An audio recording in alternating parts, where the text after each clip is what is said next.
എല്ലാവർക്കും നമസ്കാരം. ഇന്ന് 4 ഒക്ടോബർ വെള്ളിയാഴ്ച. ഇന്നലെ നിഫ്റ്റി 50 BSE സെൻസെക്സും ഓഗസ്റ്റ് 5 ശേഷമുള്ള ഭയാനകമായ ഒരു ഫോളാണ് കാഴ്ചവെച്ചത്. പ്രധാനമായും 2 കാരണങ്ങളാണ്. ഒന്നാമത് മിഡിൽ ഈസ്റ്റിലെ ടെൻഷൻ, രണ്ടാമത്തത് സെബിയുടെ അനൗൺസ്മെൻറ്റ്, ഫ്യൂച്ചേഴ്സ് ആൻഡ് ഓപ്ഷൻസ് ട്രേഡിങ്ങിനുള്ള പുതിയ റെസ്ട്രിക്ഷൻസ് കൊണ്ടുവന്നുള്ള അനൗൺസ്മെൻറ്റ്. ഹെവി വെയ്റ്റുകളായ HDFC ബാങ്ക്, റിലയൻസ് ഇൻഡസ്ട്രീസ് എന്നിവ ഫോളിന് കോൺട്രിബ്യൂട്ട് ചെയ്യുകയും ചെയ്തു. നിഫ്റ്റി 50 546.8 പോയിൻ്റ് അഥവാ 2.12% ഫോളായി 25,250 ക്ലോസ് ചെയ്തത്. അതേസമയം സെൻസെക്സ് 1769.19 പോയിൻറ്റുകൾ അല്ലെങ്കിൽ 2.1% ഫോളായി 82,497.10 ഇന്നലെ ക്ലോസ് ചെയ്തത്. ഇപ്പോൾ തൊട്ട് താഴെ കാണുന്ന മെയിൻ സപ്പോർട്ട് 25,000 അതൊരു സൈക്കോളജിക്കൽ സപ്പോർട്ടാണ്. ഇൻ കേസ് നിഫ്റ്റി അതിലും താഴേക്ക് ഫോളോ ആവുകയാണെങ്കിൽ നല്ലൊരു ഡൗൺ സൈഡ് നമുക്ക് പ്രതീക്ഷിക്കാൻ പറ്റും. ഇന്നലത്തെ ഫോളിൽ മാർക്കറ്റ് 20-day SMA ബ്രേക്ക് ചെയ്തിട്ടുണ്ടായിരുന്നു. അത് നല്ലൊരു സെല്ലിംഗ് പ്രഷറാണ് നമുക്ക് കാണാൻ സാധിക്കുന്നത് അതിലൂടെ. ഇന്ന് ഓപ്പണിങ്ങിൽ ഒരുപക്ഷെ ഗിഫ്റ്റ് നിഫ്റ്റി കാണിക്കുന്ന പ്രകാരമാണെങ്കിൽ മാർക്കറ്റ് 25,500 മുകളിലായിരിക്കും ഓപ്പൺ ചെയ്യുക. 25,441 ഇപ്പോഴത്തെ അവസ്ഥയിൽ മാർക്കറ്റ് ഓപ്പൺ ചെയ്യുന്നതായി കാണിക്കുന്നത്.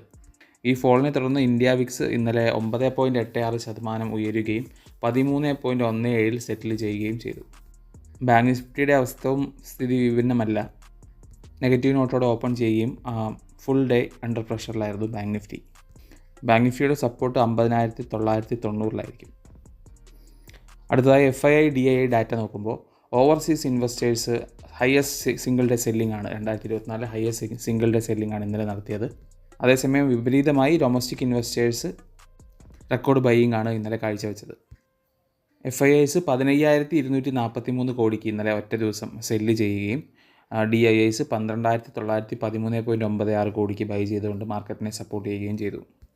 മൊത്തത്തിൽ നോക്കുമ്പോൾ index futures, index options, stock futures, stock options എല്ലാത്തിലും പൊസിഷനുകൾ നെഗറ്റീവാണെന്ന് കാണാം. ഇനി വാർത്തയിലുള്ള പ്രധാനപ്പെട്ട സ്റ്റോക്കുകൾ ഏതൊക്കെയാണെന്ന് നോക്കാം. ആദ്യമായി BSEയിലുള്ള സെൻസെക്സ് 50, ബാങ്ക് എക്സ് എന്നിവ നവംബർ 14 നവംബർ 18 റെസ്പെക്റ്റീവ്ലി സ്റ്റോപ്പ് ചെയ്യുകയാണ്, ഡിസ്കണ്ടിന്യൂ ചെയ്യുകയാണ്. ഇനി BSEക്ക് ഒരേ ഒരു ഇൻഡെക്സ് മാത്രമേ ട്രേഡബിൾ ആയിട്ടുണ്ടാവുള്ളൂ, അത് സെൻസെക്സ് ആണ്. ചൊവ്വാഴ്ച ലോഞ്ച് ചെയ്ത സെബിയുടെ പുതിയ അനൗൺസ്മെൻറ്റ് പ്രകാരമാണ് ഇങ്ങനെ ഒരു വ്യത്യാസം BSE വരുത്തിയിരിക്കുന്നത്. അടുത്തത് ബജാജ് ഹൗസിംഗ് ഫിനാൻസും ബജാജ് ഫിനാൻസുമാണ്. ഈ 2 കമ്പനികളും ബിസിനസ് അപ്ഡേറ്റ്സ് പുറത്തുവിട്ടിട്ടുണ്ട്.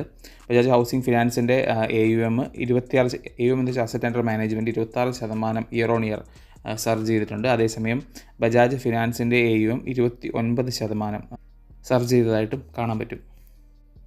2 കമ്പനികളും പോസിറ്റീവായിട്ടുള്ള ബിസിനസ് ഡാറ്റയാണ് പുറത്തുവിട്ടിരിക്കുന്നത്.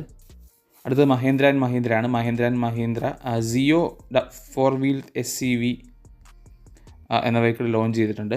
7.52 ലക്ഷത്തിൽ തുടങ്ങുന്നതാണ് ഈ വെഹിക്കിൾ. മഹീന്ദ്ര ഫിനാൻസിൻ്റെ ബിസിനസ് അപ്ഡേറ്റ് നോക്കുമ്പോൾ overall disbursements 1% year on year down ആണെന്ന് കാണാം. NPA കുറഞ്ഞതായിട്ടും കാണാം, അത് പോസിറ്റീവാണ്. അടുത്തത് bank of Baroda business update ആണ്. ബാങ്ക് ഓഫ് ബറോഡ സെക്കൻഡ് ക്വാർട്ടറിൽ 12.5% ഇയർ ഓൺ ഇയർ ഇൻക്രീസ് ഉള്ളതായിട്ട് കാണാം. ഡൊമസ്റ്റിക് ഡെപ്പോസിറ്റ് 7.1% ഗ്രോത്ത് ഉള്ളതായിട്ടും കാണാം. അടുത്തത് ഇന്ത്യൻ ഓയിൽ കോർപ്പറേഷനാണ്. Indian oil corporation Nepali oil കോർപ്പറേഷനുമായിട്ട് B2B ഫ്രെയിംവർക്ക് എഗ്രിമെൻറ്റ് സൈൻ ചെയ്തിട്ടുണ്ട്. അടുത്തത് സുന്ദരം ക്ലേറ്റൺ കമ്പനി 2,320.78 രൂപ പെർ ഷെയർ ഫ്ലോർ പ്രൈസിൽ QIP സ്റ്റാർട്ട് ചെയ്തിട്ടുണ്ട്. അടുത്ത ഓലയാണ്.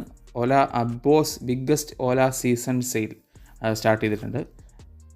S1 അവരുടെ സ്കൂട്ടറായ S1ൻ്റെ പോർട്ട്ഫോളിയോ 49,999 സ്റ്റാർട്ട് ചെയ്യുന്ന വിധത്തിലാണ് ഇവർ ഈ സീസൺ സെയിൽ സ്റ്റാർട്ട് ചെയ്തിട്ടുള്ളത്. ഇത് വലിയ ഓഫേഴ്സ് ഉണ്ട്, 40,000 വരെ ഓല സ്കൂട്ടേഴ്സിന് മുകളിൽ ഓഫേഴ്സ് ഉണ്ട്.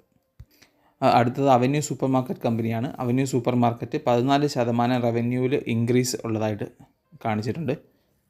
റിപ്പോർട്ടഡ് റവന്യൂ 14,050 കോടിയാണ്.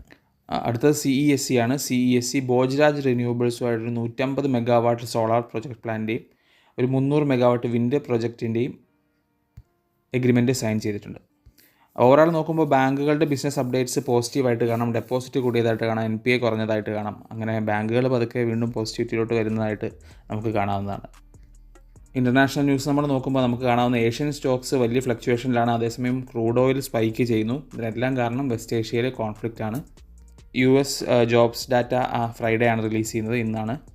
ഇത് ഫെഡറൽ റിസർവിൻ്റെ റേറ്റ് കട്ട് ഡിസിഷന് ഒരു പ്രധാന സ്വാധീന ശക്തിയായിരിക്കും.